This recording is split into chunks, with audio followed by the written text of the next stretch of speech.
Hey, everybody, welcome to a brand new MMA Roasted Podcast. Me, Adam Hunter. Guess what, people? We're not talking about politics right now, okay? Hey. Everybody else in the world is talking about it, so we're not going to talk about it. Right. We're going to talk about fighting. By the way, Colby Covington was after the debates last night, and after the debate was over, he was did you see him, Shane? No, I didn't. He was there, and afterwards he goes, "Best president ever." So that was Colby. But the people that know Kobe said that he is playing he's playing a part, and that's what makes him such a little bitch. He's being a bitch. Supports Joe Biden. We don't know that.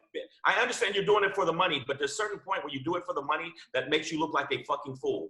Be yourself. Be a great fighter, and now you're already up. You're already up there. All right. So they're saying he's gonna fight Masvidal. By the way, Masvidal has now been in charge of touring Florida to be in part of the Republican, I think it's called, I might be butchering it, the Republican Anti-Socialist Movement, where now they have Jorge Masvidal as one of the main speakers. But they are going to fight each other supposedly in December in Miami.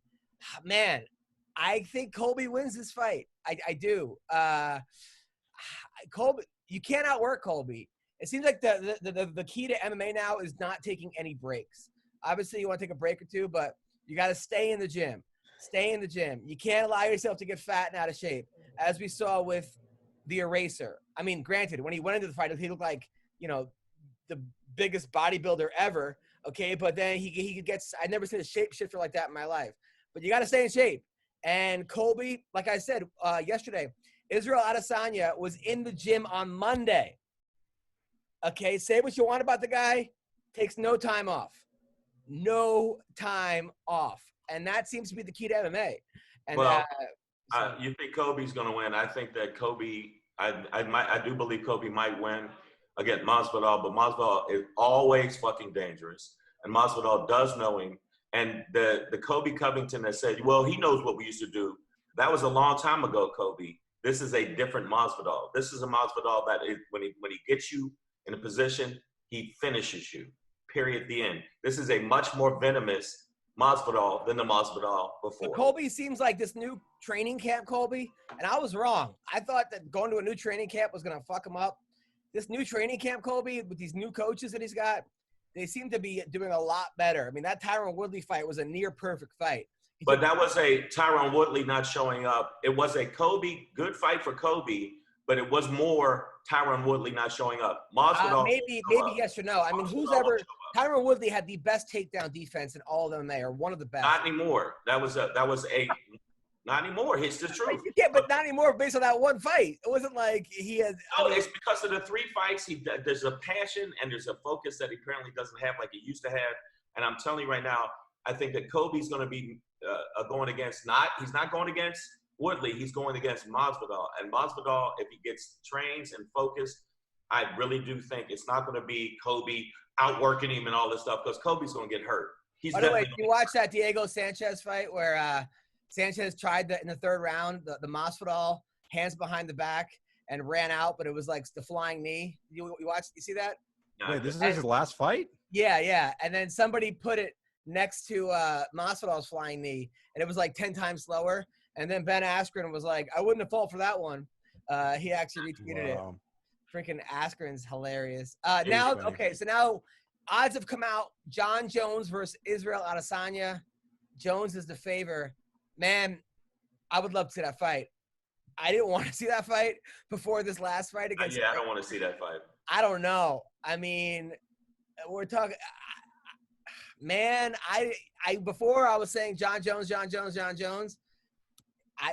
I think Israel's a live underdog in this one.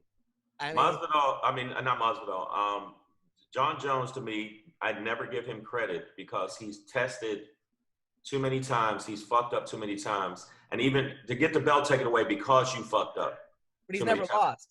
But he's never lost. But you see what I'm saying? But we don't know why he didn't lose. I think he's been juiced like everybody. But look at Israel. His fucking tit was falling off. And everybody who knows anything about steroids was saying that, like, he definitely was on some kind of testosterone, didn't want to take an estrogen blocker.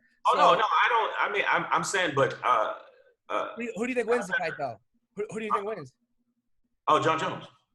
He's so much bigger than Israel. I know Israel is really tall for a 185, but John Jones, he's like just thick, dude. If you look at him, like compared to Izzy, I mean, then again, John Jones now is not the same John Jones from like 5 years ago. You know, his past few fights have been relatively, you know, slower, and there's been a lot of decisions for John Jones.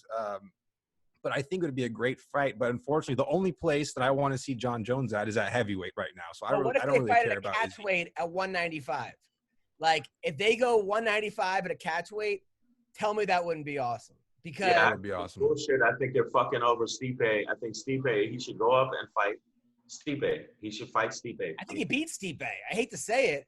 I know, but I'm not. But I'm saying is Stipe deserves that big bag of money, and he deserves a shot. I think Stipe could do a good job, but you know, he shouldn't be the one he should fight. It should be John Jones and Stipe. I don't know. I mean, first of all, Stipe deserves it. Yeah, I mean, well, he does deserve it, but we act. It's so funny when everyone's like they deserve a big money fight. They are getting millions and millions of dollars to fight. It's not like these guys are, you know, they're not us. They're not getting, you know, $100 for this gig. Yeah, I mean, come on. I mean, they're still like pretty high paid athletes. I know, but you know what I mean. I think Stipe's a good dude. I think he fought a great fight when he fought against Cormier, and I think that I don't think that Jones would walk through Stipe.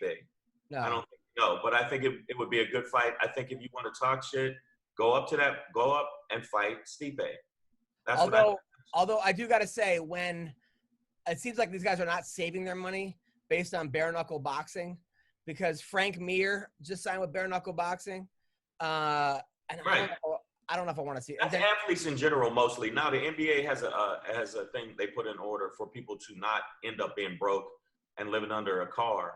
But now the fighters are starting to deal with that, getting big money and losing it very quickly because they're being, you know, extravagant. Yeah. No, it's crazy. Joe, I want to send you the newest thing. Where Josh Barnett is doing some kind of a bare knuckle boxing, but they're allowing elbows too. If you post it in the chat on Zoom, I should like just post a link. The chat's disabled, but if you just post a link in the chat on Zoom, I'll just copy and paste it. But you're gonna tell me that you think I think that Wayne is right. John Jones is too big, and I think Israel Adesanya would have a problem with the size. I thought he was too big, and I think that also he's better at wrestling, and I think Jones is a smart guy, and he'll use his size and just get him against the cage and wrestle him, and then just ground and pound him, maybe even submit him. We've seen that before. Jones isn't going to go strike for strike. However, Jones also is one of these guys that likes to beat everyone at their own game plan. And if he decides to do that, you're right. Jones is getting long in the tooth. He's also partied so fucking much. Exactly. I mean, cocaine takes years off your life. I mean, Greg Wilson right now, by the way, is 97 years old. Oh, actually, it would go the opposite way. He's 24 years old. He just looks older. My age. It's just one of those things where you got to be so careful. Can you put on screen sharing so I can play this? Yeah. Okay. Wow, Josh Barnett. Jeez. And I love Josh Barnett. I don't think bare knuckle boxing is great if you're kind of a little older. I just think it could be kind of dangerous. Who's he fighting? An orc? Oh my God. He's fighting an orc. He's fighting this guy. Yeah, this looks like Gimli versus freaking an orc from Lord of the Rings. Yes, he does. I'm saying, no, it looks like the guy he's fighting. Yeah, he looks very scary, but it's just stupidity, I think. I don't know. Is that guy a Proud Boy or Antifa? Because he looks like he could be either. He could be either, yeah. Oh my God.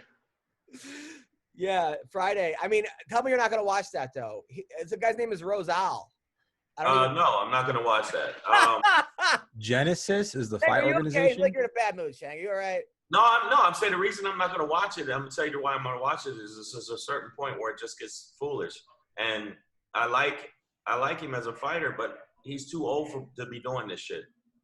By the way, a lot of people got upset with me last podcast for calling out that you haven't been laid in a while. I was trying to hook you up with the girl, and I thought maybe you. Young, man. I thought maybe there's COVID going around. You can't get laid during COVID. You know how dangerous that is, dude. A lot of people were saying I'm trying to get you back. So I apologize, Shang, for No, I wasn't. No, I didn't take it that way. I thought she was really beautiful. I just thought she's so young, and I'm. Yeah. It seems like the girl. I like a woman that's she's got to be in her late 30s, 40s. Yeah. You always seem to get a kind of like Lisa Bonet type girl, right?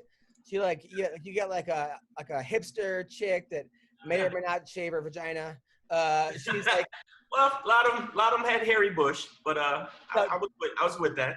Does that deter you at all? No, not at all. It does for me. I mean, I've never. It depends how hairy. But I'm still gonna do it. It's just a little bit of like, hey, you wanna, trim this up? Yeah. You wanna shave each other? Kind of a thing.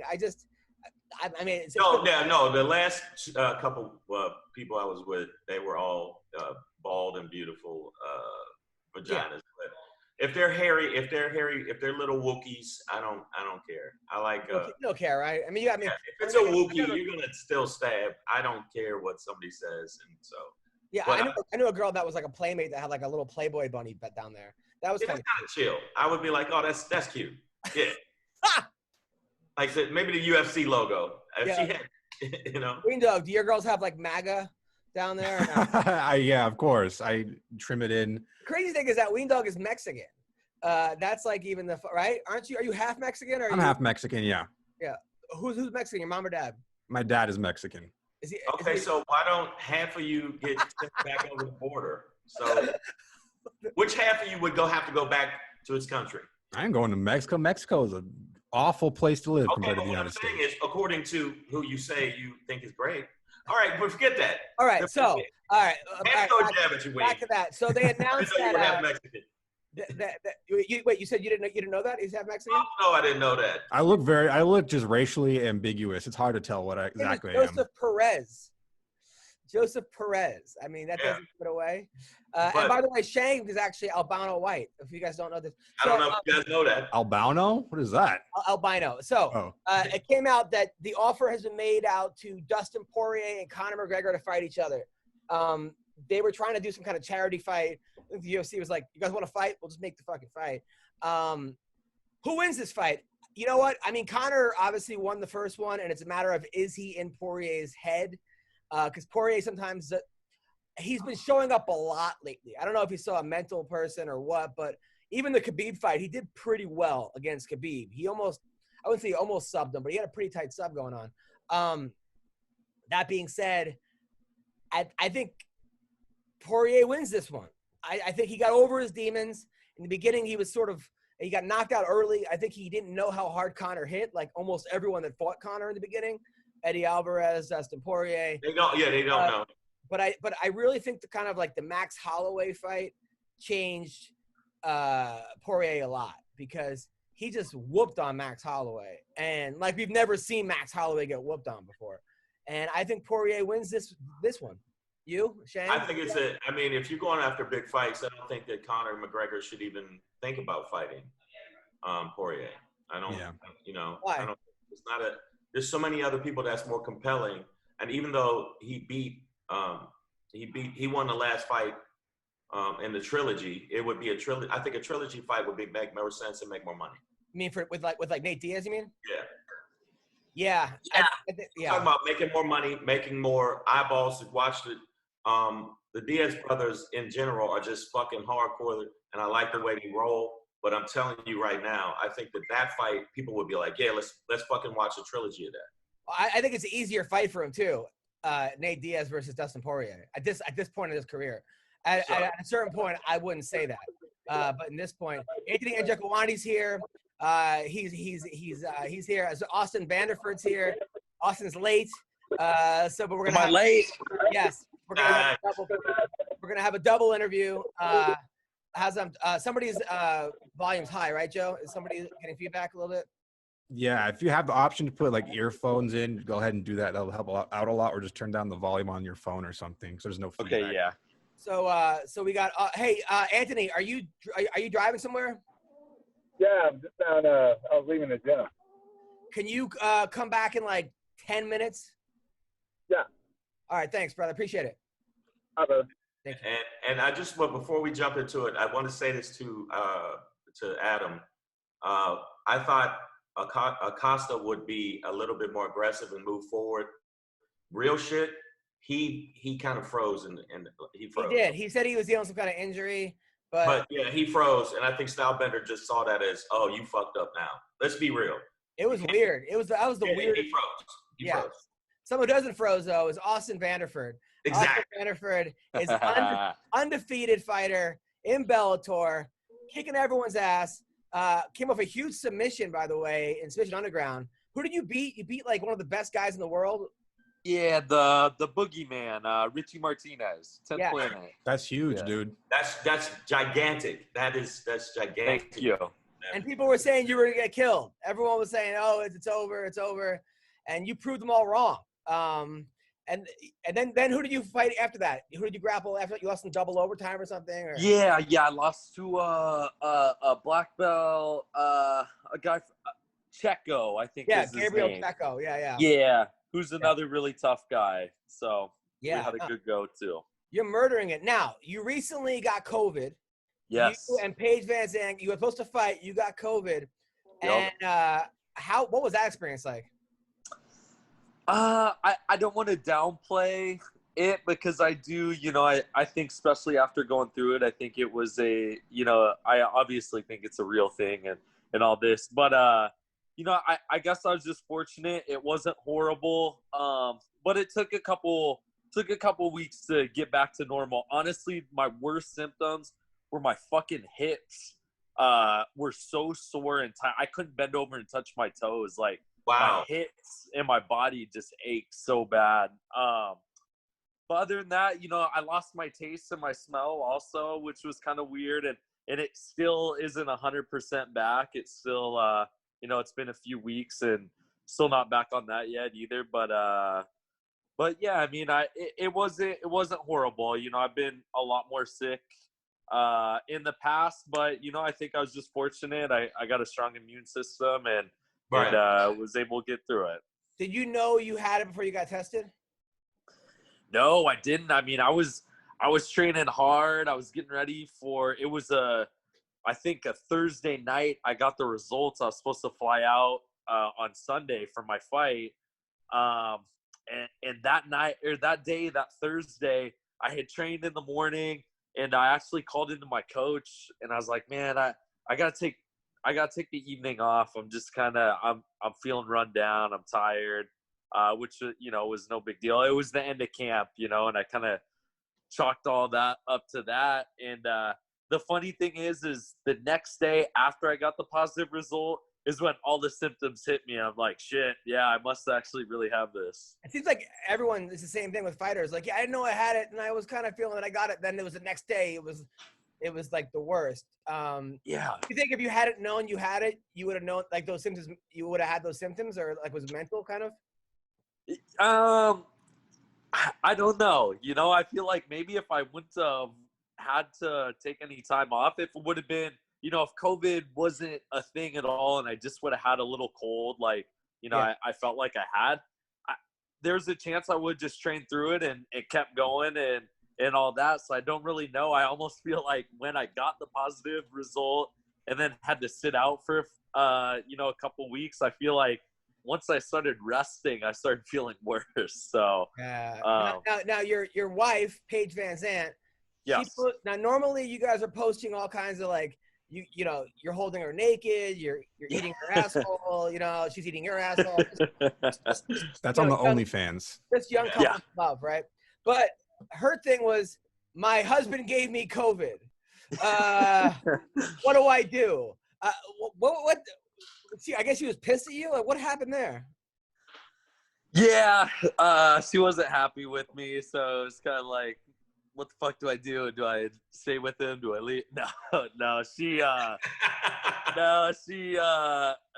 was good with it. I mean, she was gonna get it. She uses the same damn toothbrush as me, for crying out loud. So she, whatever one of us gets, the other one gets too. So right.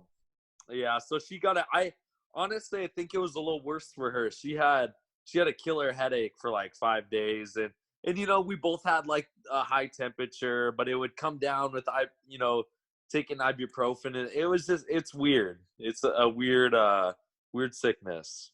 Now, she recently she posted an ass shot, right? Beautiful ass, okay? Yep. And then people were making shitty comments to her, and she says, Yeah. I'm done with Instagram.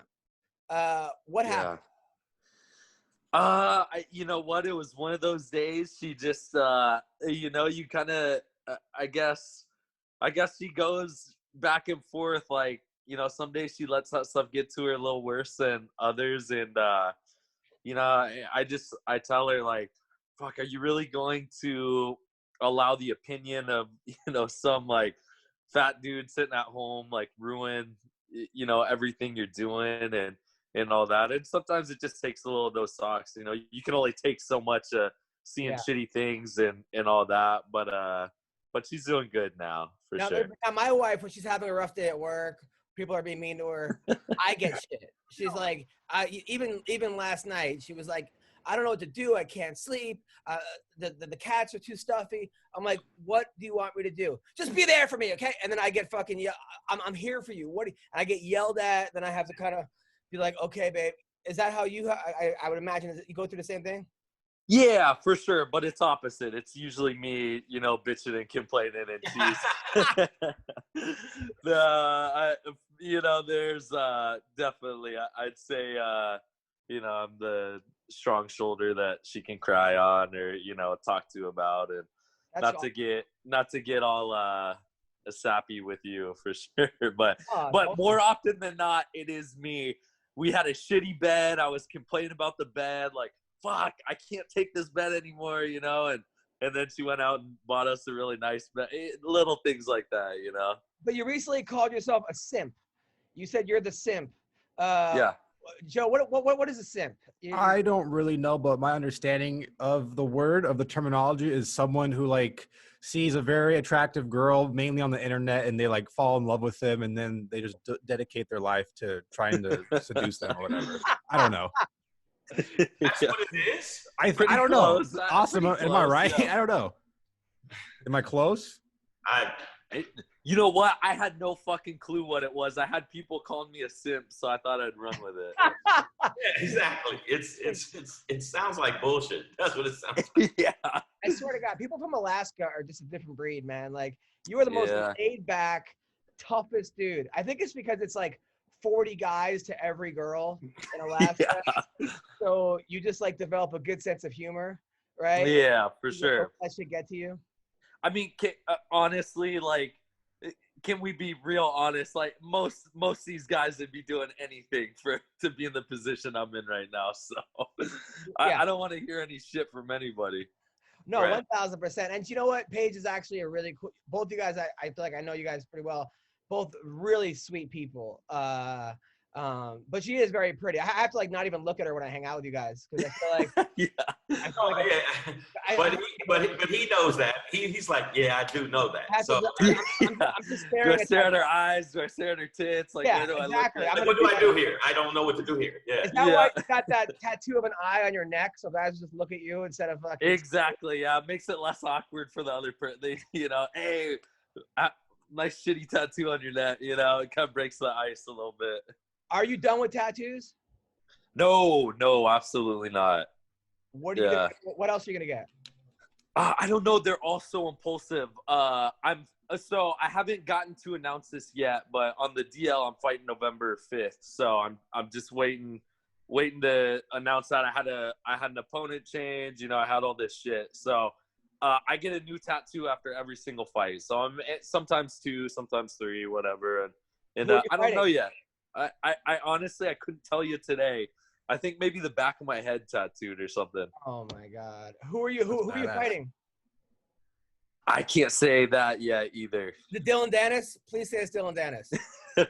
Dude, oh man. It's Dylan Dennis. It's Dylan Dennis. Is it Dylan Dennis for real? Wayne, look at him.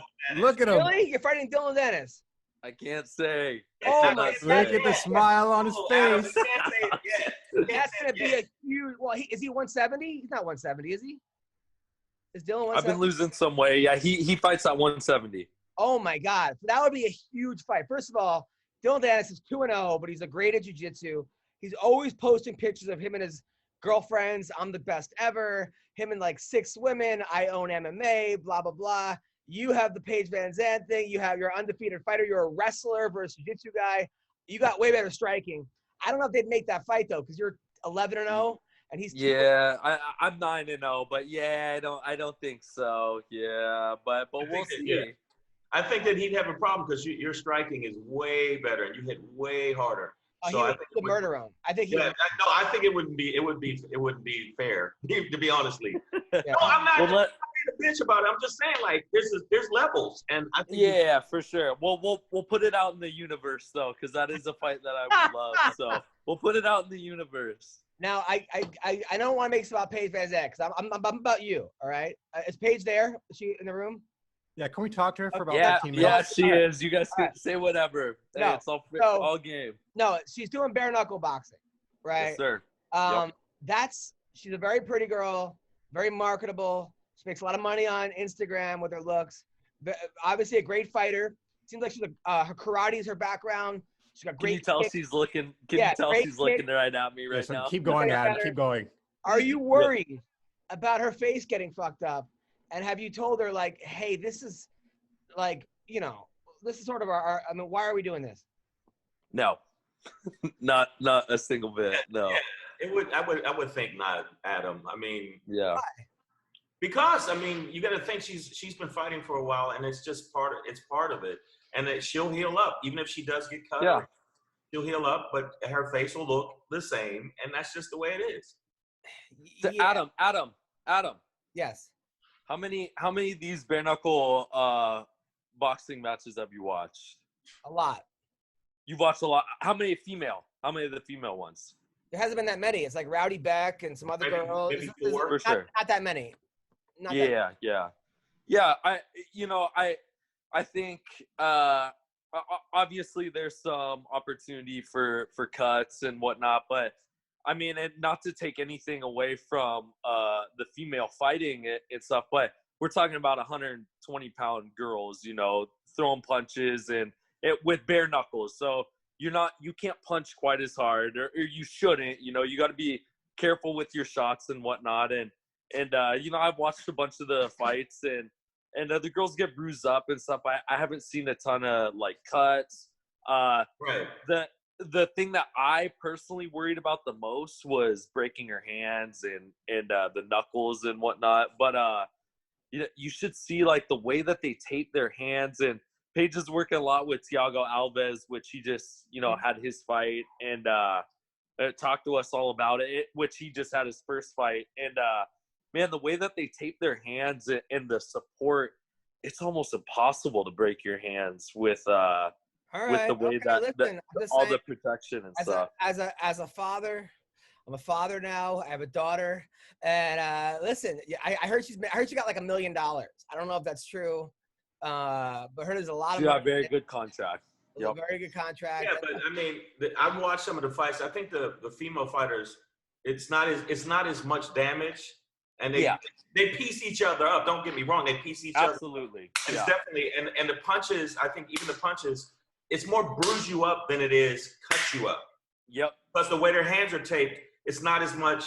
Dude, have you seen that kid from the kid from Alabama, his fight? Jason Knight. Oh yeah. Dude, that was good. That was different. Come on. But man. but It's again, different with women. It's different with women. Different, absolutely. Yeah. No, it's are you training her? Are you punching her while she's sleeping and stuff, trying to get her skin? Yeah, toughen up the knuckles. I let her punch me in the head. Are you telling her like, hey, I heard semen kind of tightens the skin? No. You're such a weirdo. I'm just trying. I wanted to ask you a question. So now that you got 9 wins under your belt, which obviously you're really to a point where you can ask for more. You can go after some fighters that you really want to go after, and your money constantly goes up. Do you see you making the jump eventually? Because I'm seeing a lot of people in Bellator that get to a point where they're winning, and then they end up over with the like UFC. Michael Chandler kind of thing. Yeah, for sure. That's the truth. Michael Chandler made a jump. I think it's going to be the competition in UFC is going to be exactly the same. Bellator got some tough motherfuckers. I don't know for sure. Why. Yeah. Yeah, I think for me, most importantly is, right now my primary focus is, one fight at a time, but long-term goal is I want to be the middleweight champ at Bellator, and that's what I got my focus on right now. You will be, dude. You will be. For sure. And that being said, a lot of it too comes down to financial and money, and I especially being here down here in Florida at ATT, you get to, dude, I fucking train with the best guys in the world every day. You're in Florida now? You're in Florida? We're in Florida, yeah. We've been here for a couple months now, actually. So that's awesome. Good for you.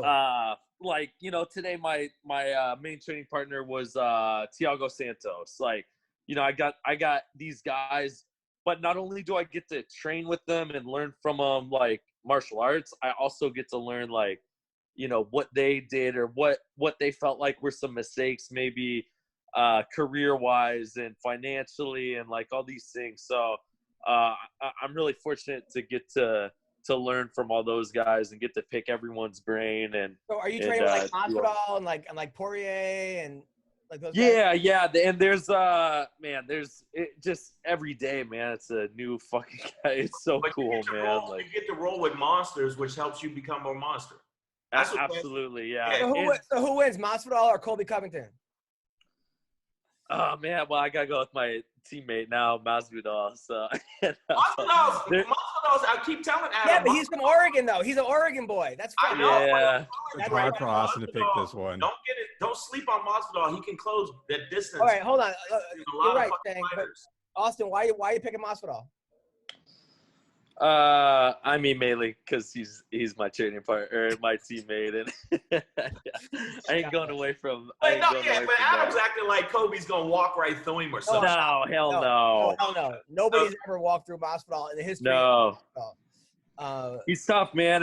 And here's the thing, at ATT here, dude, the preparation that everyone goes through,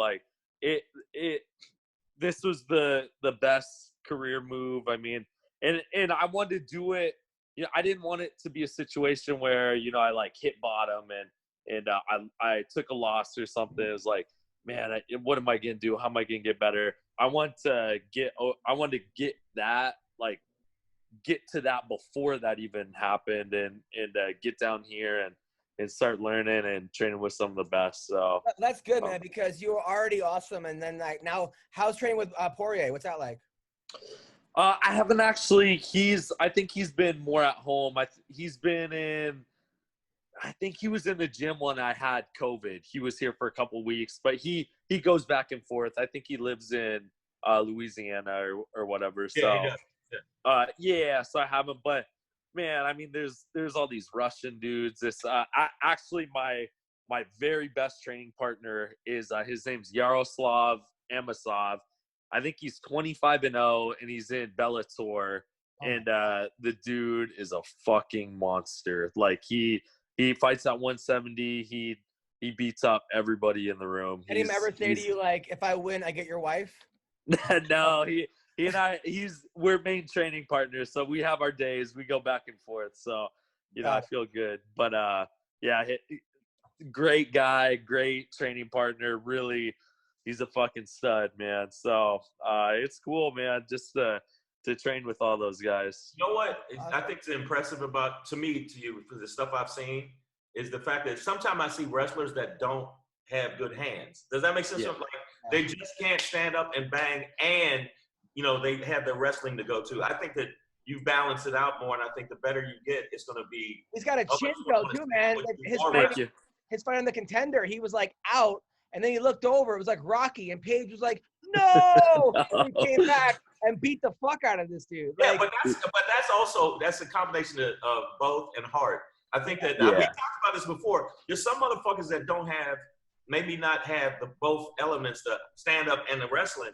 But if they got that fucking heart, yo, you ain't beating me tonight, that can make you beat the shit out of somebody. Dude. You know what's so funny is I literally, in that split second, I had a conversation with myself, and I remember getting dropped. I remember thinking, all right, I got two options right here. I can lay over and I can take a few shots, take an easy way out.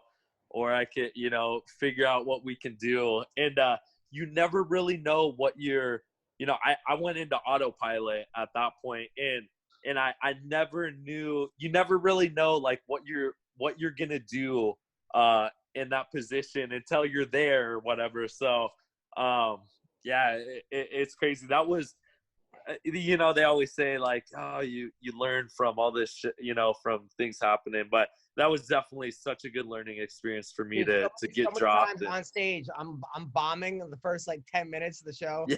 I got an hour, and I'm like, okay, we could drive home after this, blaming ourselves, feeling like shit, blah blah blah, or we could turn around and give it our best shot and see what happens.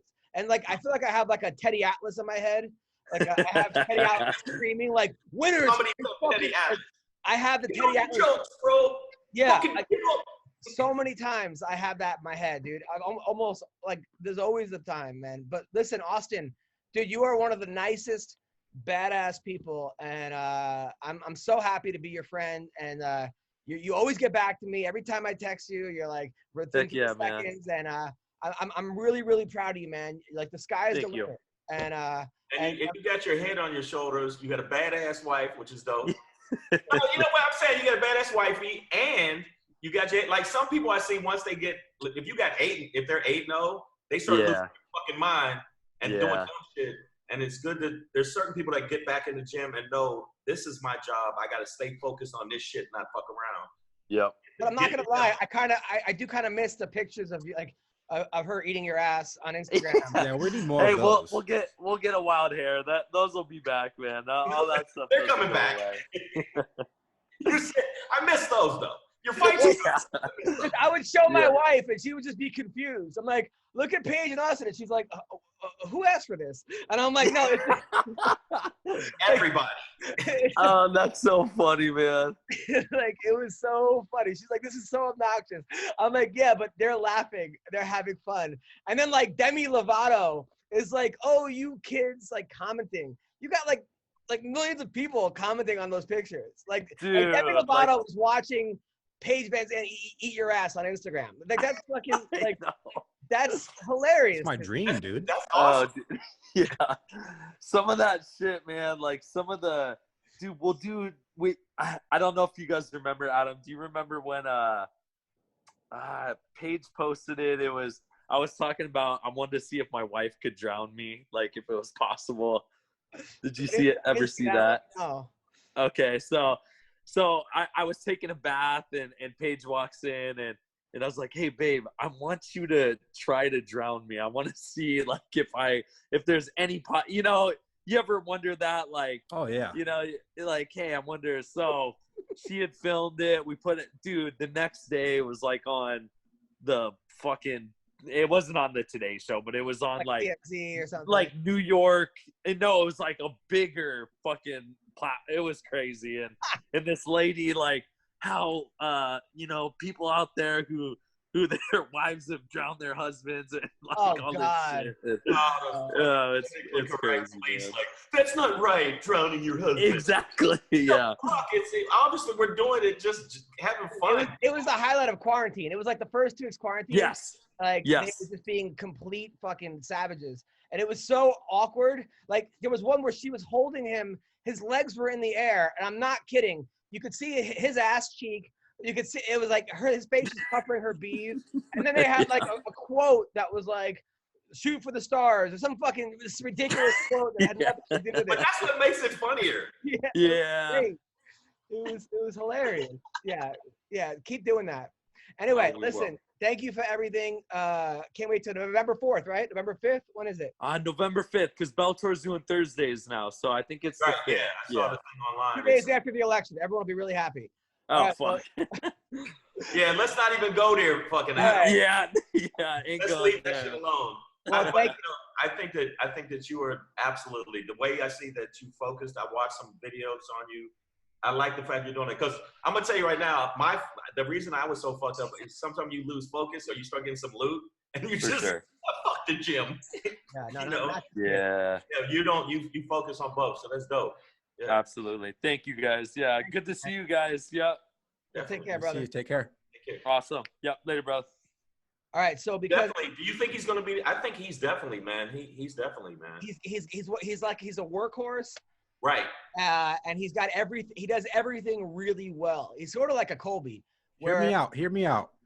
Austin Vanderford, after he gets that belt in Bellator, there's only one man that the UFC will let him come over and whoop his ass, or at least try to, and his name is Khamzat Chimaev. Just think of that fight for 1 second. Oh my God. Whatever the hell his name is, Khamzat Chimaev versus Austin Vanderford. I think Austin is the biggest nightmare for someone like Chimaev, who we don't really know too much about. He's 170, but also 185, dominant wrestler, striker. But weight wise, he'd have to really. I think it should be like MMA, like WWE, where if Austin's losing, like Paige flashes him, and then he hits, and then he's like, "You can do it, titties." No. She flashes Chimaev to distract him, and then Austin hits him from behind and like gets the choke in. Like they should like set that up, you know. That's like a great strategy, dude. Anyway, because I kicked out Njokuani, he can't get back in. So we're gonna end the meeting, and then I'm gonna start a new meeting. I'm gonna text you guys the link, and we're gonna start back again. Okay.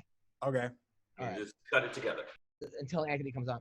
Hey, yeah. By the way, they just Paige Van Zandt just posted a video of Austin dancing in his tighty whities during the interview. But she posted it to her Instagram? Yeah. Did she at least say, go listen to the MMA Roasted Podcast? She said, how Austin does his interviews with Adam Comedian. Business on top, party on the bottom. And he's dancing in his boxers. At least they tagged you. That's great, dude. Well, that's good. The tag is good because it'll drive traffic. So, dude, I got more.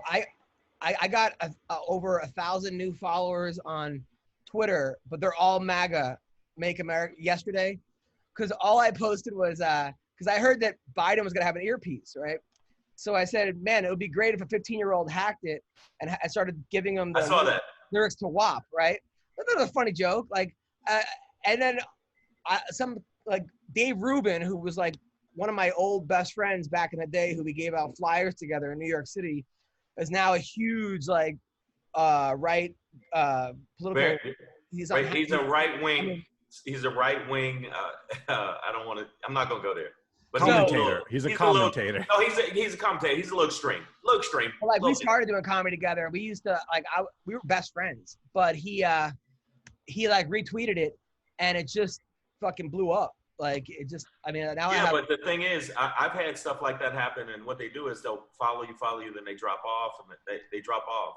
Well, I mean, they're gonna drop off when they see I'm making Trump jokes. They're gonna be like, "What the fuck?" Like, yeah, exactly. So I've had people jump on, but people jump on with me to argue with me, and they stay on just to talk shit back and forth. So I'm like, anyway it goes, you're on here, motherfucker. So you know, and I never like censor them. I'm like, say whatever the fuck you want, but understand, I'm gonna say some shit back. So if you can handle that and not be a bitch, and they're like, why you gonna say I'm gonna be a bitch? I said, that's exactly why bitches do. Yeah.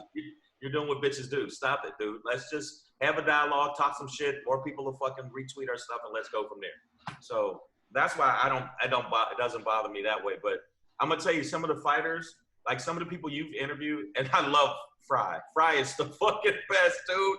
I mean, I saw him in a movie on Netflix or Amazon, where in this horror movie, where he was like, yeah, we got to make sure we get these goddamn fucking monsters out of these woods. I mean, it was the best, worst shit in the world. It was the Don Fry is classic. I mean, Don Fry is great. I watched some of his fights. That motherfucker was just a monster. A monster. But he's also like one of the nicest guys. Like I told right. He reached out. He wanted your number because he wanted to make sure you weren't mad at him. Oh yeah, no, I was, but I'm not. Like, I think if I start talking with my hands, people think that I'm mad. I'm like, sometimes I'm just like, no, that's some bullshit. Like, yeah, but I'm saying he's a very sensitive guy. Like he, you know, I find people all across the board. They're just some people that are just really nice, and the people who I agree with their politics, but they're assholes, and the people that I don't agree with their politics, but they're great people. You know, and all right, there's some people that I like hit me up that are Republicans and the right-wing Republicans. And they said, well, man, they asked me, what did you think of the debate? And I said, it was a fucking shit show, period. It was a shit show. It was a bunch of bullshit. And they're like, yeah, man, so it's cool. So you going to go to dinner? And that's literally how we talk.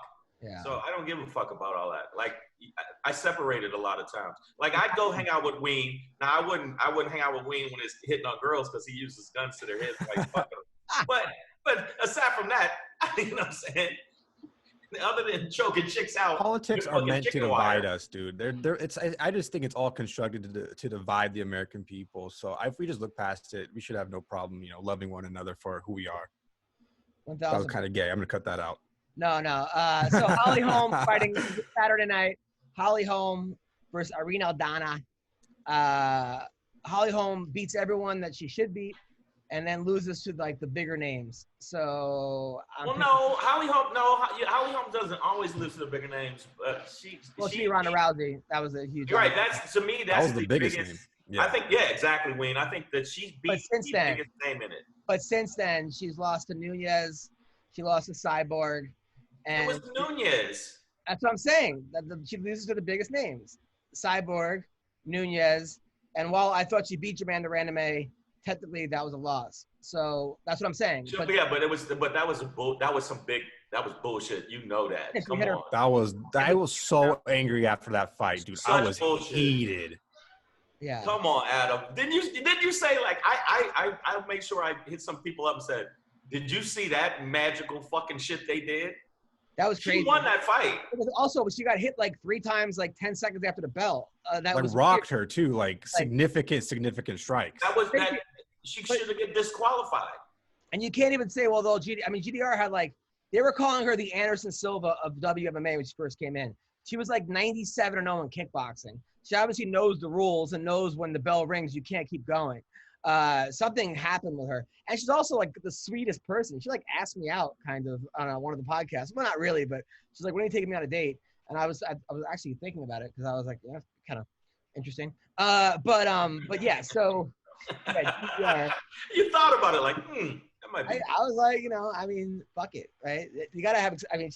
Anyway, that's here nor there. I'm a married man now with a daughter. My life was exponentially different back then. I mean, there was a time that I was, porn stars and strippers and fighters and yada yada. Well, I think you made a great choice. When I first met you, when I met your girl, I was like, Adam made I thought you were gonna make some horrible choice or some shit. No, my girl is amazing, but you met somebody that's fucking dope, and I was like, oh, okay, cool. He amped it up a little bit there. Adam has lived the life that millions and millions of dudes would kill for. Well, I also picked there when I was 40 years old. I got married when I was 40. I think a lot of people, and if you're listening to this, guys, don't settle for the first chick that wants to fuck you, or don't settle because you think your time is coming up. People they cast everything. Like, oh, I got to get married by 24 because my friends are getting married, or 27. There's not a timestamp. Marry the person when you're ready, who you fall in love with, and live with the person first. Because I would have been married twice if I wouldn't have lived with these fucking people. But heard the first two and then realized, whoa, this is not the person I should. It's not gonna work. Right. I think people make the mistake of just getting married and not living with the person, because you might not know things like they're an alcoholic or they're psychotic or they're a Satan worshiper or they stop going. I know you worship Satan. God damn it. Or something. Not to stop going to the gym is a deal breaker, but you want your person to. You want your. I find that being mentally fit is also being physically fit is mental fitness. I go to the gym. My gym is therapy for me. Like that's legit therapy. Well, I feel like the gym for me was more like it got my aggression out, and then I felt more chill. Does that make sense? What I'm saying? Of course. Because you've been around. Like Adam actually has been in conflicts with comedians, where comics are acting shitty and there's no reason for it, and we're just trying to get our shows off and have fun and do shows, and then they act shitty, and part of me goes into, hey man, maybe we should go outside and fight. Fuck the show. And then, I think when you put that aggression in the gym, it's kind of like, okay, I'm good. I don't need to do that. Oh, dude, no, totally, man. I mean, and you have nothing to prove. That's why you almost never see these fighters get into fights outside of the octagon because they have nothing to prove. Right. I mean, they know they could fucking murder these people. Except for Conor McGregor. It's like me. Yeah. Well, I feel Conor McGregor has done some, and Conor McGregor, and what's the other guy he's going to fight? Mike Perry. Perry is kind of that kind of guy too. But I also think with Conor McGregor, people know that if they get into a fight with him, they're going to get a paycheck. I mean, he's a mark. People look at him and go, if this dude fights me right now, I'm going to get paid. because that's so fucked up and horrible. There's going to be a settlement. But you see, that's the way they are. They're walking dollar signs because they know if this guy punches you, I'm going to, that happens all the time with people. I mean, but somebody like Colby Covington, I think, or, he's not as recognizable. Maybe Colby is now, but these other fighters. He is now. No, he is now, especially after this last fight. I think that he is now. Like Khabib walks into a bar right now. Most people are not going to know who Khabib is. No, I disagree. He's a huge star. He's huge. Yeah, I'm not talking about in Dagestan or in Russia. I'm talking about here. You go to a local bar and you see Khabib sitting at the bar. You don't know that's Khabib. Maybe you will or Joe will. 9 out of 10 people. But you'll see the cauliflower ear. Yeah. And you'll see the other one. And you'll see the flat nose. And you're like, I don't want to fuck with this guy. But you're not going to think if this guy punches me, I'm going to make $1 million. McGregor walks into a bar. He's got an entourage. He's fucking making it rain. He's probably wearing $1 million suit. Idiots think if I get in a fight with this guy, I'm getting a paycheck. So you think that a lot of people are just fucking with him to get the check, but it's like you have to have the temperament to go, I get what they're doing, get the fuck away from him. Yeah, and he doesn't. I think that he's also that's dumb to me. It's like if I know if prize fighters go, you know what? I know I'm a prize fighter. I could fuck you up. Let me leave the bar. And then some people stay and go, you know what? Let me show you I can fuck you up. And that's just stupid to me. Well, also, but that's at the very same time, we don't know how many people. Anthony, is this Anthony? Oh, sorry. I think a lot of time trying to get him back on the thing. He was supposed to come yesterday. He forgot about it. Then he came 20 minutes late today. And I hate when I have 2 people on at the same time because I feel like I'm not giving them the interview that they deserve. Yeah, 100%. I'm going, hey. And it's more like an open round discussion. So I told him to come back. But Zoom they're fucking crazy. If you kick someone out of the meeting in Zoom, they can't come back. That's why you got to stop. You got to restart the whole thing. Right. Yeah. So now I'm messaging Anthony and Njokuani on Instagram like, hey, come. Oh, here he is.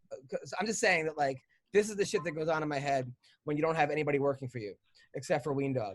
But you're getting it done, though, man. If you weren't getting it done, now, come on, man. You got people coming after me. So. Well, this guy right here, Anthony Njokuani, is one of the best kickboxers, one of the best fighters. This dude is one of the nicest guys. You ever meet someone, Shang, and you just know that, like, they're a nice person? They're a nice person that could kick your shin through your asshole. Yes. But he also – they wanted to. 1,000%. But this guy has come to a bunch of my shows, always been nice. Then he invited me to take his Muay Thai class in Vegas. I took his class, which was awesome. He held the mitts for me. Only in Las Vegas will you get a guy who's fought the WEC and UFC and now won championship, like, invite you to their gym. Like, and it's you and like 10 other fucking out of shape fat dudes and him giving us, like, it was awesome. It was one of the best experiences. And he didn't even charge me. I was like, I go, how much should I pay? He goes, don't worry, it's on me. Like, this is the kind of dude he is. Anthony, how are you, man? I'm doing good. How about yourself, brother? I'm doing good. Now, also, his girlfriend. Are you still with that girl? Yeah. Okay. His girlfriend is, because I say this, and then they're broken up, and then I'm an asshole, is beyond smoking hot, right? So the girl's mom was hot. Her mom was a professional kickboxer. Her mom looked like. Why are you looking at her mom? Dude, her mom was like one of the OGs, Lisa King. Right. She was a fighter. The daughter is beyond smoking hot. They both come to my show. And during my show, I say I want to come on her and her mom's chest or something. And yeah, you embarrassed the shit out of me. Dude, I have never seen a black person blush before because it's a different color. Like it kind of turns purple. Well, first off, you gotta tell them the story that you were saying before anything else. Yeah, I was saying that, like, it was a whole joke. Anyway, how are you, man? Now you signed with one championship, right? Yes. About almost 2 years now. Have you gotten a fight with them? What's going on? Well, my debut fight was against Andy Sauer, and that was back in 2018. Yep. Then I fought Regan Urso 2019. Then I got another fight at the ending of 2019. But then until then, I've been I've been like stuck.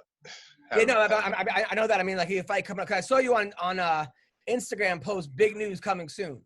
Yeah, So because at first I thought something was gonna happen, and then they hit me with some bad news that we're not able to travel out of the country yet. So that's what I'm waiting for right now. But they said maybe at the ending of October or beginning of November. Okay, Oh, that's excellent. good. Excellent. That's good because this dude, I was looking at, like, first of all, you came over here, you and your brother, who big win, by the way, in the LFA, which Oh, yeah, he did really good. I don't even know why Bellator cut him. That was so stupid. He's always an exciting fighter.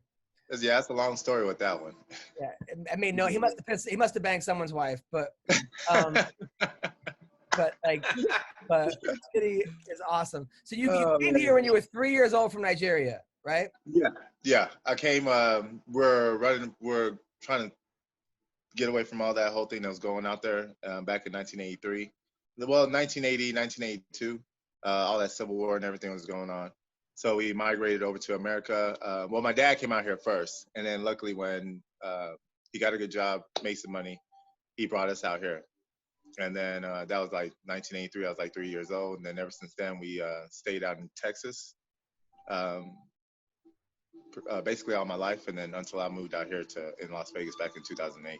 Now, what is it about Nigerians that they could kick everyone's asses? Because you got you and your brother. You had before that you had Sokaju, who was like like the OG.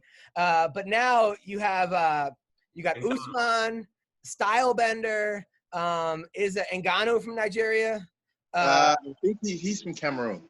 Cameroon. Yes. Or Congo, I think. But Stylebender is one of the ones I've seen that actually he was pushing that out there right off the bat. Now, are Nigerians just tougher people? Well, what we have to go through, I hope so. I mean, when you're running from chickens and goats every damn day and fighting elephants and stuff, I think, you know. I think it's in your DNA. We come from a harsh environment, so it's like the Russians, how tough the Russians are. Yeah. We come from the same thing. Yeah, you're right. Because a lot of Russian fighters, they have this extra grit, and especially if you look at Khabib, like, you know, wrestling bears and shit. Yeah. Dude, if I were you, I would bang. Honestly, leave your girlfriend, find a Dagestani girl. You guys will produce the toughest person ever. If someone is Nigerian and Dagestani, I mean, like, that would be combination. What are you gonna make? That would be a great combination, man. It'd be a house of unbreakables.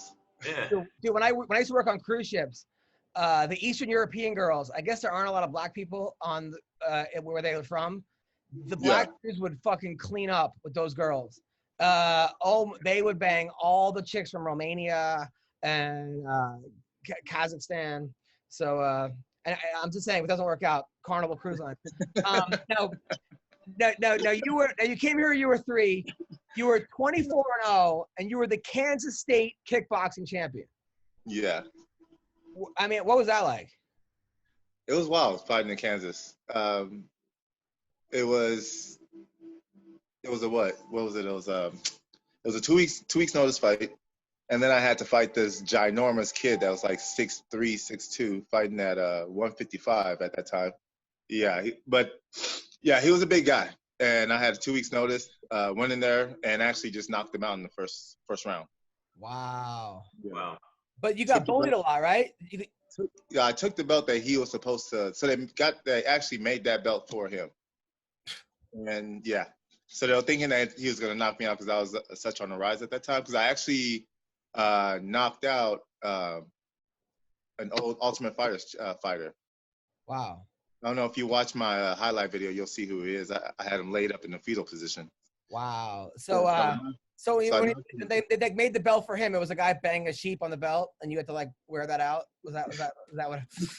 But you know what? I think that in your situation, honestly, I think it's the reason people getting sleeped. You slept a lot of people is they underestimate you. Yeah. And I think that they come in thinking, oh yeah, whatever you do, and then all of a sudden it's like. Especially when they're like 3 feet taller than me. Yeah, they assume. Yeah, they assume. Yeah, so we thought he was going to come out there and like just take me out, but then I ended up taking him out and taking the belt that he was supposed to get. Well, dude, then like your WEC fights were awesome. The ones you won. But the fights against like Horodecki, fucking, I mean, put you up against. That was a weird little tag. You put I on. know. Well, they were. I mean, I know. they weren't all awesome. That's a little sneaky jab right there. Yeah, I mean, other than the ones you lost, bro. The ones.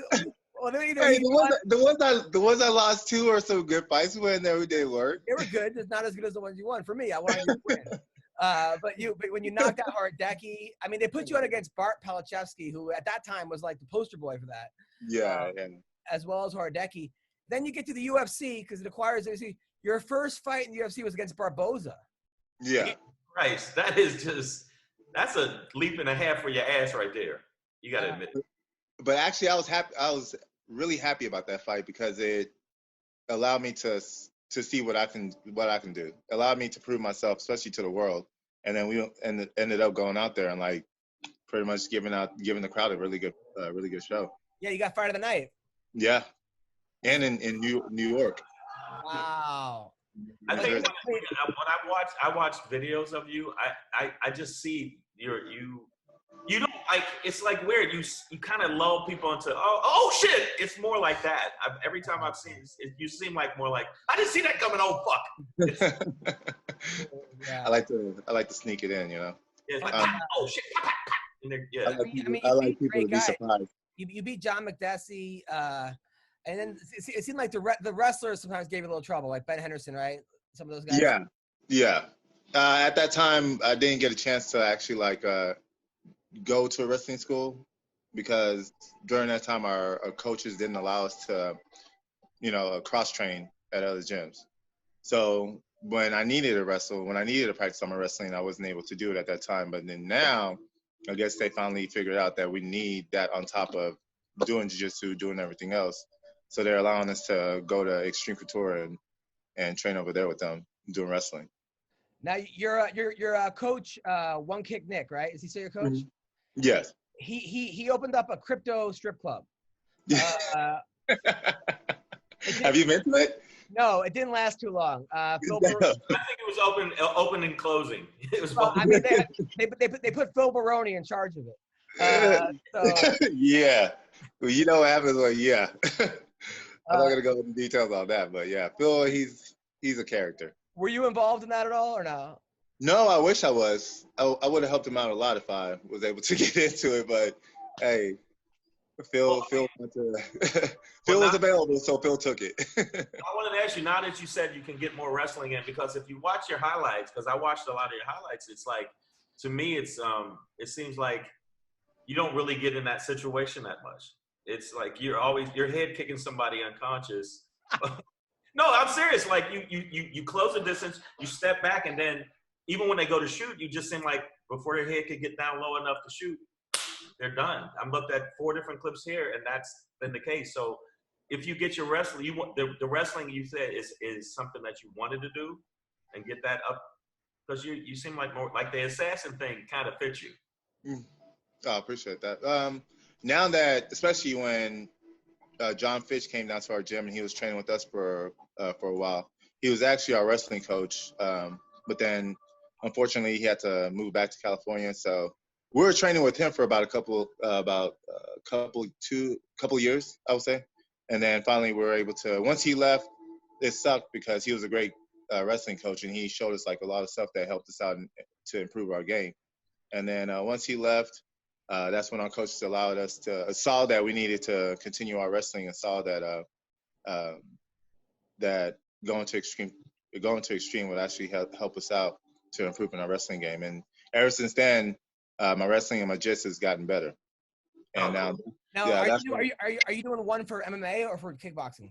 Right now, I was supposed to do both, kickboxing and MMA, but somehow I was only doing kickboxing at that time. And then because I won that triumphant championship belt, so I was only doing kickboxing because of me winning that belt with them. So now we asked them if I can start doing both. So I have to re-sign on a new contract for both MMA and Muay Thai. Now you're 40, but you look like you're 23. Like, how do you do this? Black don't crack. That's why. Black don't crack, and I take care of myself. Oh, I mean, Shang is black, but he looks 90. So I'm just kidding. By the way, Shang is a very, I don't know if you know Shang. He's one of the funniest. 91. Shang's one of the funniest comics alive. I think I've seen a video of Shane on YouTube. Yeah. Were you ever on like Comic View back in the day?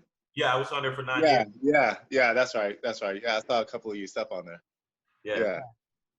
I was going to ask, Adam, I just want to ask, like, when I watch the videos of you, I just see, so when you train, do you ever think about the fact that a wrestler could, since your wrestling's not as, you said it yourself, you had to get your wrestling up to stuff your kickboxing.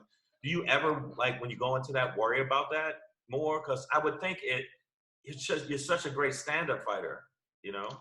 I mean, since I've been doing it for a very long time, I don't even think that way. I just think about going out there, having fun, and completing the work, and then just enjoy myself afterwards. Because once I put too much in my head, then that's when I start fucking myself up. And now Vince said you poked him in the eye. I said it was an accident. Did you poke Vince? Yeah, Vince. No. Vince poked me in the eye twice. He said you poked him in the eye, and then he poked you back. It was like a Three Stooges kind of thing. Yeah, right. Vince poked me in the eye twice, and then I had to get him back. Oh, okay, all right. So for the record, because it was a re-poke. It was a re-poke. Now, what did you think? Mine was on accident. So Vince's, I believe, was on purpose. Okay, all right. We're gonna have to ask Vince about this. Now, what did you think about Stylebender having sex with Costa in the octagon after he won? Oh, man, that was too funny. But hey, that's Stylebender, man. That's his thing. That's what he likes. That was a little bit weird, though. It was a little too much. I wouldn't have done something like that. I would have celebrated, like how he celebrated, but I wouldn't go out and fuck somebody in the ass like that. That was a little. But he really did all this shit that Costa talked, and he talked crazy shit. He didn't back up none of it. I mean, that's the reason why I don't blame him for reacting the way that he was reacting, because Costa did talk like a bunch of shit. But yeah, I wouldn't poke somebody in the butt. Yeah, all right, so you didn't talk that much shit. Yeah. So let's talk about upcoming fights. Who wins, Colby Covington or Masvidal? Oh, Masvidal. Really? Why? Tough, man. That's a tough Hispanic, bro. Or Puerto Rican. He's Puerto Rican, right? He's Cuban. He's Cuban. Oh, he's Cuban? I keep telling, Kobe's used to using a lot of volume, but I haven't seen, even though, because Woodley didn't use that close the distance. Fucking Masvidal, right. I haven't seen you got to do better than he's a tough Hispanic, though. I mean, that's not really. Yeah, you got to say that. But, I mean, come on. Like, why else is he going to win other than he's the tough Hispanic? Oh, yeah, he eats hot, spicy foods. He has great boxing, one. Yes. I feel like his stand-up is on another level than Kobe's. Even though Kobe does have endurance, Kobe has the wrestling, but I think his style will overpower all that, especially if he keeps himself moving. All right. For Masvidal, I mean. Masvidal, and this will be an in camp Masvidal, as opposed to the way he fought with a week's notice. I'd still say, man, that was a week notice. You gotta give him some credit for doing as well as he did. Even for a week's notice, you saw how he was doing. He was barely being able to get taken down. He was barely being able to get dominated, and he still came out there and he still put on a good show with his stand-up. And got paid. I heard he got paid. Yeah. Oh yeah, he did. Is that true? My boy said, don't get it twisted. Masvidal may have lost, but he did win. Oh yeah, he got paid. He got paid real nice. All right. The rematch of McGregor versus Poirier. McGregor versus Poirier? Ah, man. I think Dustin's going to whoop his ass this time. Wow. Adam said the same shit. Wow. Because the first time he fought Dustin, it was a completely different type of Dustin. Dustin knew that he was able to get into his head, and he didn't quite like Dustin. Now, this time around, this Dustin is completely different in the mind. So his fighting is going to be completely different as well. He's going to be more relaxed, more welcome to doing whatever he wants to do in that ring. And so that's why in that case, so I feel like he's just going to come out there and just explode on him. Wow, Adam, you were on point. You were super on point. Ortega versus Korean Zombie. Shoot. That's a tough one. I'll take Korean Zombie. Ween Dog? Korean Zombie all day, dude. Yeah, he's hungry. He's extremely hungry now, so he's just gonna come out there and. Yeah, unfortunately, I like Ortega a lot. I like him a lot. But I think Korean Zombie's gonna murk him. Yeah. Fuck, but I really like him a lot though. But no, trust me, I feel the same way too. I like Ortega too, and I like his style. But I feel like Korean Zombie is like he's a revamped Korean Zombie, and I think he's gonna be more smarter in his fights and just come out there like he did last time and just like work instead of force. You understand? Yeah. So I feel like he's gonna be more relaxed, more elusive, and yeah, I feel like he's gonna dominate that fight. Khabib versus Gaethje. Oh shit! Wow. You should have heard what Adam said before, and Ween too. Okay, I want to see what you say on this shit. Come on, man. Yeah. That's a tough one because you got Gaethje, who's a tough ass hombre. That dude, you could hit that motherfucker like 18 times and he still won't go down. Right. But Khabib, he's strong. He's dominant on the ground. He has good boxing. But Gaethje's just a tough ass dude, and he has good stand up. So I'll give this to. But it all really depends on how Khabib's mind is. After losing his father. So. Yeah, they said that majorly fucked him up. I was reading some interviews. I was watching some interviews, and it seemed like it just threw him off. Does that make sense? What I'm saying, like it's whole. Yeah. I mean, but I feel like that one might make him a little bit stronger. Yeah. To fight for his dad, so I think he's gonna come out there. I give it to Khabib. Same here. Yeah. Ween Dog? Yeah, I think the smart pick is just to go. The smart and safe pick is to always pick Khabib in these fights. Like the same thing with like when Izzy fought Paulo Costa. We always count, or a lot of us count Izzy out just because he's portrayed himself as a little bit cocky. We want him to get knocked out, but we always look past his skills. And I think in this fight with Khabib versus Gaethje, a lot of people are looking past Khabib's skills and just counting on Justin to go and just pressure him and knock him out. But I think never count out Khabib, dude. He's the champ for a reason and undefeated for a reason, I disagree with you all. I think that Gaethje has a head like fucking Thanos, and he's going to take tons of damage, but he hits harder than anybody. I think that he's fine, honestly. Even McGregor, I think Gaethje was pressure moving forward, and he can wrestle. And I think that he's going to catch Khabib, and it's going to be nighty-night. He doesn't hit. He definitely does not hit harder than Conor McGregor, though. I mean, no, his left is not, but he hits hard as fuck. He does, but the thing is, I think it's the same thing with like Ferguson, where, Khabib makes almost no mistakes in his fights. Gaethje makes like hundreds of mistakes, which is why he's so exciting. But I don't know if he has to fight the perfect fight. Khabib just has to fight his fight, where Gaethje has to fight the perfect fight. You understand? But Khabib, I mean, on the feet, I don't think he's had anybody. Even McGregor didn't pressure him the same way that Gaethje can pressure you. Yeah, you're right. I mean, but it's a matter of whether or not Gaethje will use his wrestling and whether his Division I wrestling will counteract Khabib's wrestling. Because Khabib, everybody he's fought has never had a Division I All-American. He's a 4-time All-American wrestler, Gaethje. People forget about that because he just wants to go out and swing with everybody. But if he could actually defend the takedown and keep it on the feet. Finally, Anderson Silva versus Uriah Hall. That's I gotta go. Shit. I gotta go with my boy Uriah Hall. Why? I feel like Uriah Hall, he's younger. He's stronger. I feel like his karate skills, and plus me and Uriah Hall, we go way back from World Combat League days. Wow. And I've seen that guy like do some crazy shit on. Yeah, but Anderson Silva is because he's so much older. He's 70 years old, bro. He's 75 years old. I think he's 80, 85. Yeah. But you know what? After I watched him fight Stylebender won, but I was surprised someone of that. He still got some shit that he can put on. Yeah, and also Uriah Hall starts every fight in the third round. But But you're right. By the way, getting back to that, what was Chuck Norris like? Because he was the He World was Combat actually, League. he was actually a cool ass dude, man. He was real cool. Really? Yeah, we would hang out with him in the back. He would watch us like get warmed up. He would actually come out there and hang out with us. That's the crazy thing. Did he try to like show you any? Because he was the World Combat League. It was Chuck Norris's World Combat League. So Hey, that's when we thought we were the shit. We were on Versus Channel every single week. yeah. Now, did Chuck ever try to give you pointers? No. Chuck knew that I wasn't his team.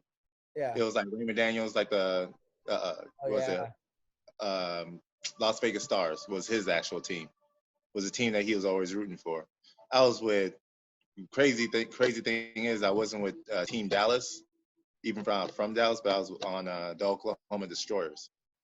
So we would be like we would take out the Dallas team like almost every single season. and then after that happened, then they were trying to call Oklahoma Destroyers to get me back on because I was undefeated on that thing. Yeah. Well, yeah, I was knocking everybody out on that. You're a world champion kickboxer, dude. Yeah. I mean, why are you asking me? I was knocking you out. Yeah, as you should.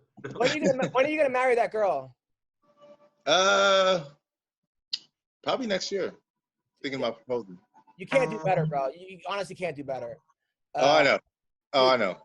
She's smoking hot. She's thick in all the right areas, and she's got like a real job. She's like a nurse, or something, right? Nah, she has her own business. Yeah, Wow. Yeah, dude. You gotta put a ring on this. I mean, you have kids, right? I have one son. How? But your son's like 30. Right? How old is your son? Damn.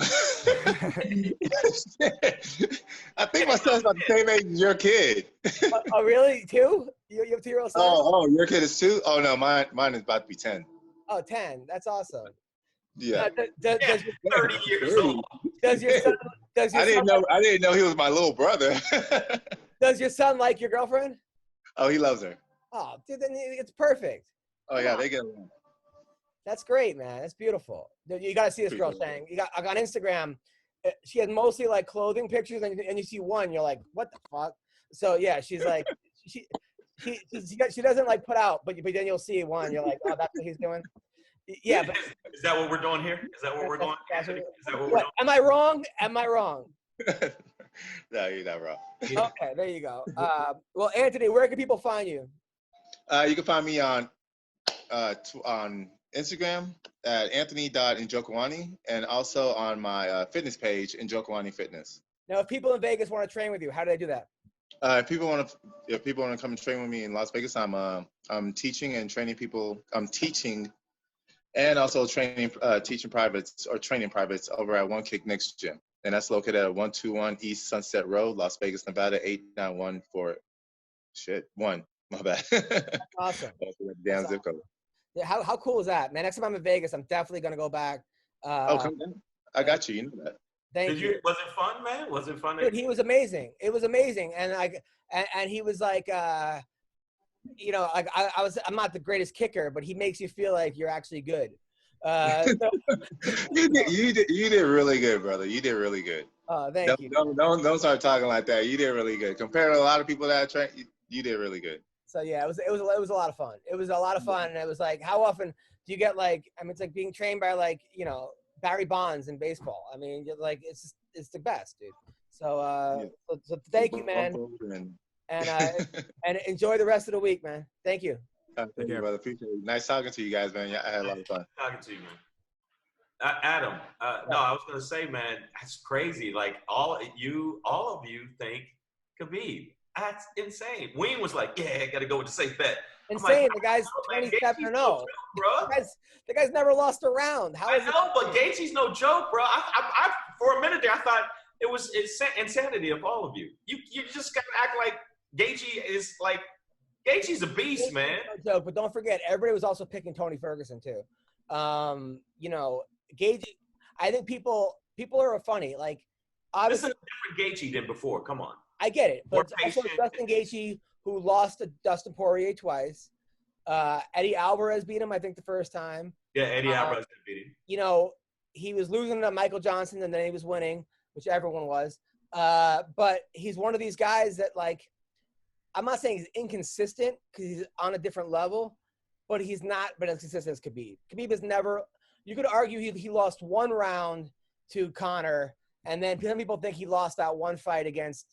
Who am I thinking about? Gilbert, the guy that was like 300 pounds that would get down to 155 earlier on in Who? Khabib's like early UFC fight. I know. I kind of know what you're talking about, but I know what you're saying. The guy from Arizona knocked out, and like fucking Tiago was it? Was not Tiago? Santos? Gleison Tebow. Yeah, I think it was him. People think he won that fight against. But what I'm saying is I think that Gaethje, this is a different Gaethje. I 100% agree. I love the fact he was being more patient, not rushing as much, not taking as much damage. Definitely uses kicks combined with head movement, which you've never seen before. He would come straight forward. His head would be on the line. Now but that was also the worst Tony Ferguson we've ever seen, too. Okay, that's a great point. Fuck, I didn't. Okay. Aside from the Tony Ferguson who lost to Michael Johnson, that was the worst Tony Ferguson we've seen. So that being said, this is a Ferguson that was like 2-year layoff or a 1.5 year layoff. Had a lot of outside issues. I don't want to get into it because I don't want to be disrespectful to him, but you look on TMZ and Google Tony Ferguson, there was some crazy shit going on. Maybe he wasn't as focused, you think? He just wasn't as... I think that there are certain guys like Tony Ferguson, the Diaz brothers, that they need to be in the gym all the time. I think that like the more like Mike Tyson, when Tyson was first coming up, all right, under Customato and Kevin Rooney, they knew that this guy was a fucking ticking time bomb. They put him every month. He had a fight every month. So he was up to like 22-0 in like 3 years. Yeah, 3 years. Because they knew that like when he had time to not be in the training, it was when things were going to go bad. Guns N' Roses, when Guns N' Roses first came out, I read their autobiography. They knew that this band was amazing, but they were not going to last because of all the drugs and shit and girls and everything. So they recorded everything and they put all this stuff in because they knew certain guys need to be in the octagon all the time. Donald Cerrone is a guy. Remember he fought 7 times in a year until he finally lost to Nate Diaz or 2 years. I think Tony Ferguson's one of those guys where the more he's fighting, the better he is. And I think there are certain fighters that like the less time they're in the octagon, less they're training, the more time there is for them to fuck around and not fuck around, but just things to get in the way, whether it's a bad relationship or problems or if those their focus off there, you think?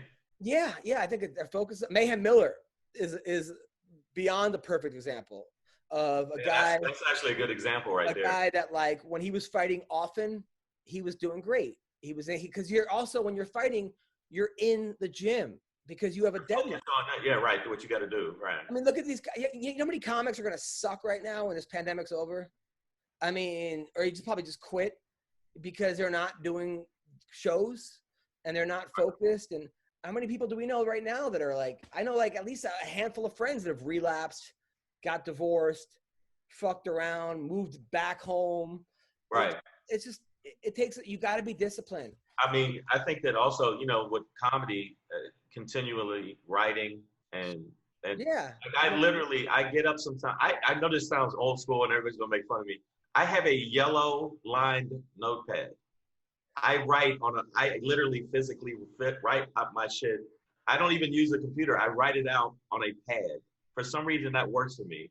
And I used to get up in the middle of the night and just say, oh shit, that's funny. Write it down and wake up and go, the fuck is that about aardvarks? What is this? 1,000%. And I just think that like Ferguson's the kind of guy that like when those stories in TMZ came out, I'm like, this is not good. I mean, and I'm not making fun of his mental health at all because because he did have some issues. Yeah. Somebody who suffers from mental health, my mother was institutionalized, had schizophrenia. I haven't seen her since I was 3. I've had a lot of family members have had drug problems.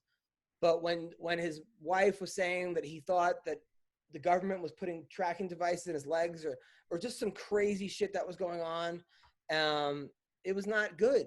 And of course that's going to take time out away from what you're training, you know. What you're doing. No, you made a great point. I just think that I thought that with Woodley. I thought Woodley was doing too many things.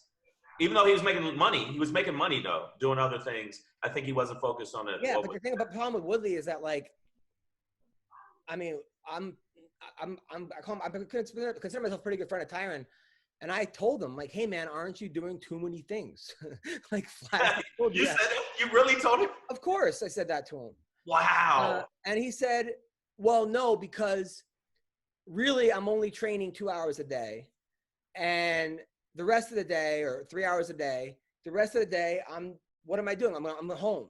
So I'm just putting in other businesses, but it's not like I would be training during this time. And I think he rationalized that to himself.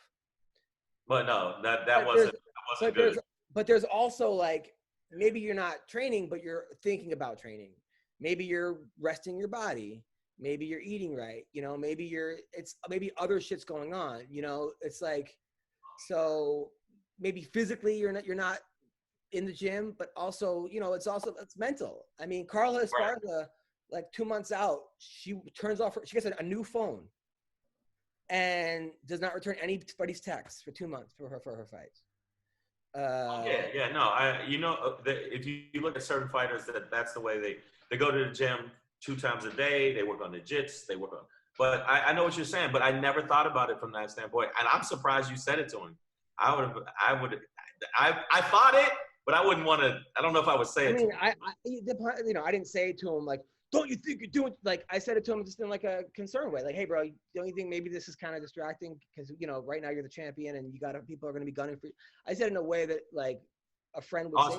Some cool shit. Yeah. You know, listen, I also called Kobe the minute I found out that he got kicked out of the gym. I'm like, bro, I heard you got kicked out of the gym. Is everything okay? Like, I try not to just, you know, be friends with people on podcasts. You know, if I'm friends with you, I mean, I don't want to overstep my boundaries, and it's hard sometimes. People think that I'm just trying to, like, get information for the podcast, but or tell them what to do. But it has legitimacy. So that's the thing I see. If somebody says something to me and it's legitimate, then I go. Dude, I called Ally Aquinto one night because he was drunk tweeting the craziest shit, and I was like, bro, take down those fucking tweets. And I'm like, you're gonna get in trouble, man. And he's like, you think? I'm like, yeah, like. Yeah, of course. And he's like, all right, man. Like, if a comedian's telling you to take down your tweets, you really got to take down your tweets, right? You know, it's just a matter of sometimes of just. I was going to say a joke there, but I'm not going to do it. You got to look out for people. Because Ween, I don't want Ween. If I was going to say, why don't you call Trump and tell him to take down some of his tweets? Some of his tweets are kind of crazy too. Let me step in here, and I just want to do some breaking news here. I'll share my screen so you guys can see this. Oh, never mind. The screen sharing is disabled. If you want to turn that on. It's just a new article in regards to Israel Adesanya's titty. Excuse me. Apparently, he is going to be going under some tests to see what's wrong with his swollen pec. He's going to have an MRI done and some blood work done, but he still denies, of course, the accusations that he's on steroids. This is just the article right here. It just came out like 10 minutes ago. So what do you guys think about that? He's actually getting tested to see if there's something wrong. Well, listen, I mean, you can't say that he's on steroids from the look test and the eraser wasn't. Exactly. I mean, you know, he wasn't fighting Kelvin Gastelum here, where you're like, I don't think Kelvin's on steroids. You know, it does look just so weird right there, huh? Dude, like a lymphoma or something. A lot of guys are on steroids, and they would not be able to beat Paulo Costa the way they did. Israel also never lost. If you look at all his fights, jiu-jitsu, wrestling, and kickboxing, he's got a record of like 77-5. Jesus Christ. Are you serious? Yeah. So he's not a guy that all of a sudden, you know, he was like a 5-5 fighter and won 10 in a row, and you're like, wait a minute, something's different here. So I think people are just looking for things because they don't like him. I think also the fact that, like, he was very vocal about Black Lives Matter. He was very vocal about other things. I think people are just they didn't like that about him. But they couldn't deny his fighting. But I know a lot of people that were like, "Oh, he's kind of a dick." Yeah, but also, fucking guys in the ass after you beat them and jerking off on their coaches is not exactly, the mark of a classy fighter. So right, you're not endearing yourself with the ass fuck bit.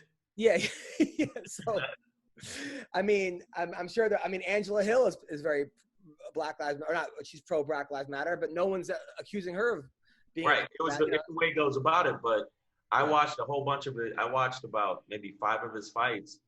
And I was like, I don't know what he's doing with all that anime shit. And then I went, but the motherfucker's good. He's a sniper.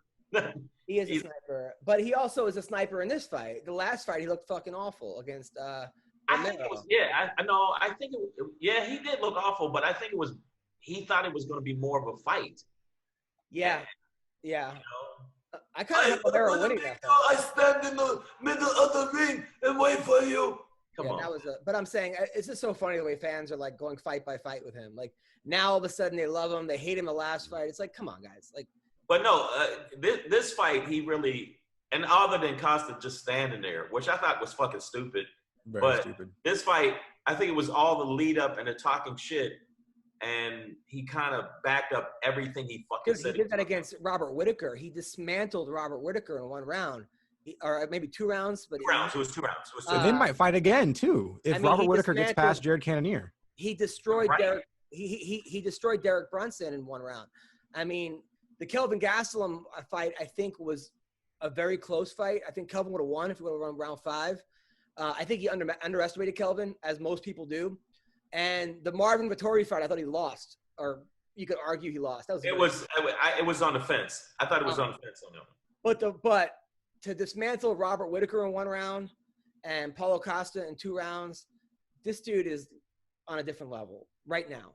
Right, but I think he's going to have to. I think Robert Whittaker is going to get past this and Jared Cannonier. And I think they're going to have to fight again.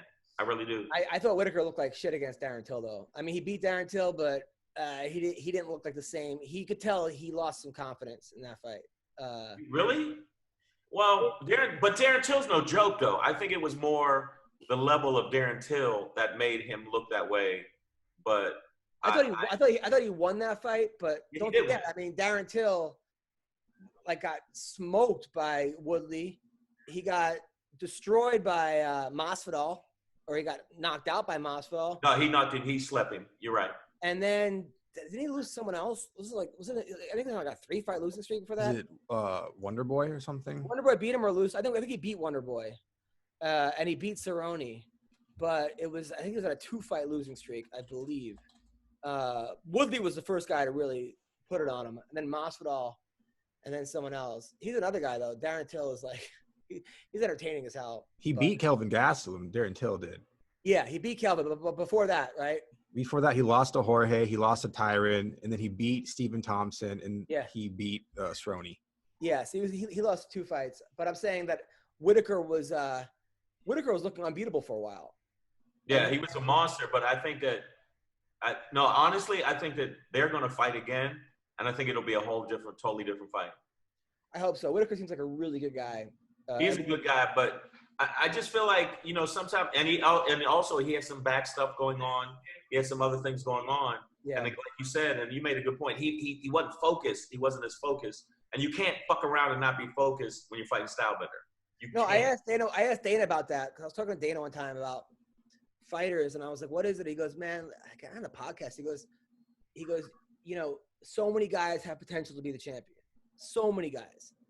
But he said it could be just bad relationship, drugs, coaching, partying. It's like everything has to be there, because it could be that one thing, the fight with your girlfriend, or you're cheating, or everything has to be in sync, because all it takes is one of those things to be out of sync that could fuck up a fighter's thing. And granted, you got guys that are special, like Mike Tyson, who was like, I have my wife in the front row, my girlfriend in the second, and my baby mom in the third, and he had chlamydia, and his dick was burning, and he's walking around the ring while his dick's burning, and still knocks the guy out in 35 seconds. So, granted, you could have those. Well, he's a mutant, though. Tyson was kind of a mutant. But eventually, it catches up to you. And when it catches up to you, the problem is, when you lose a fight, they don't give you the easier fight afterwards. a lot of times it's even harder than the guy you lost. And now all of a sudden the blueprint's out how to beat you. So when it goes, it goes.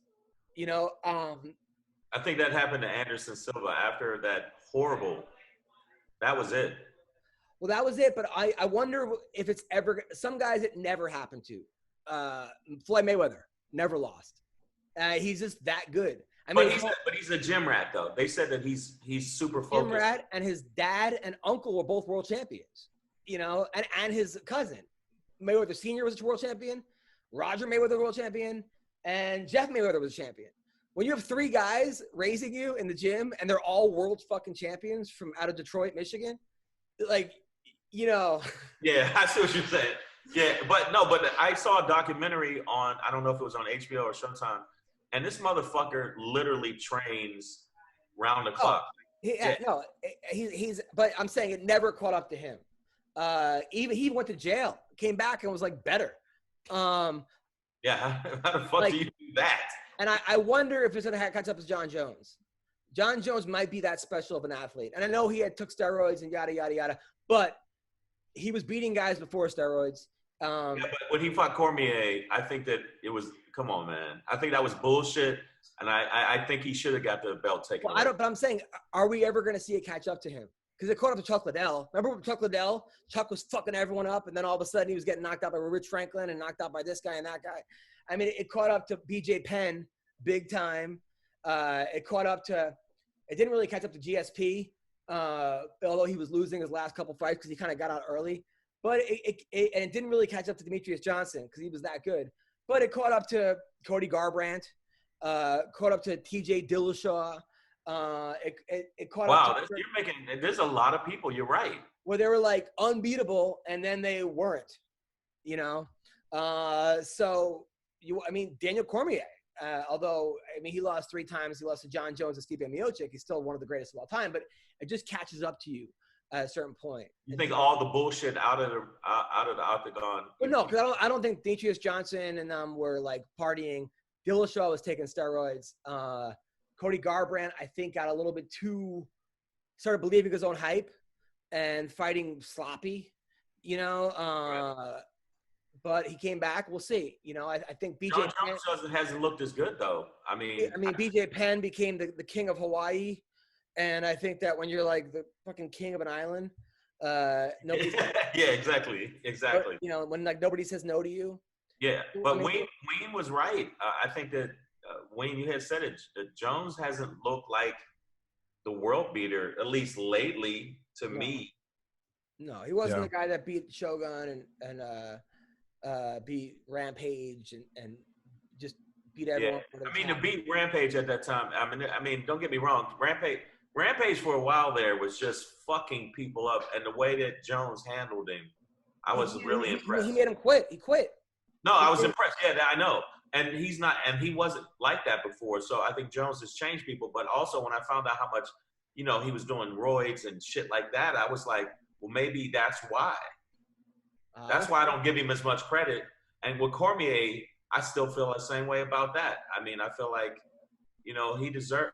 I'm not a fan of Jones, so all you people that might think I'm hating on him, I just think that he's just a fuck. He's a clusterfuck, and I just don't think that he deserves all the accolades because there has been some shaky shit he did. Of course, I think a lot of people agree with you.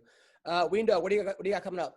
Just go subscribe over to the Joe Perez Show on YouTube. I just posted a new video where I do a recap of the debates. I give my opinions, and then that's pretty much it. You really do a recap of the debates? Yeah, but I don't take a strong side of Trump or anything. I just give my criticism of it. I'm not like a, you know. Part of that shit right there. Oh, God. And Shane, what do you got coming up?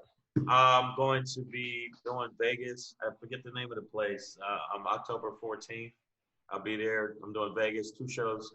And I'm actually going out and doing more shows, which I'm kind of nervous. I've been doing mostly Zoom shows, luckily making money doing Zoom shows, but I'm going to be going out and doing Vegas. You can go to my website, iamshang.com, and see the information. And my show is just got new sponsors. Savage AF got some new sponsors, and we're backed by the Laugh Factory now. Love that.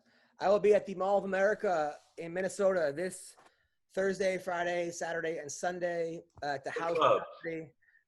Come on out if you're in Minnesota. Thank you guys so much. Thank you, Shang. Thank you, Doug. Thank you. Of course. Be safe, man. Be safe, because that's be safe on the road, because that shit is no joke out there. I got it, brother. Take care. You're the best. Thank All you. right.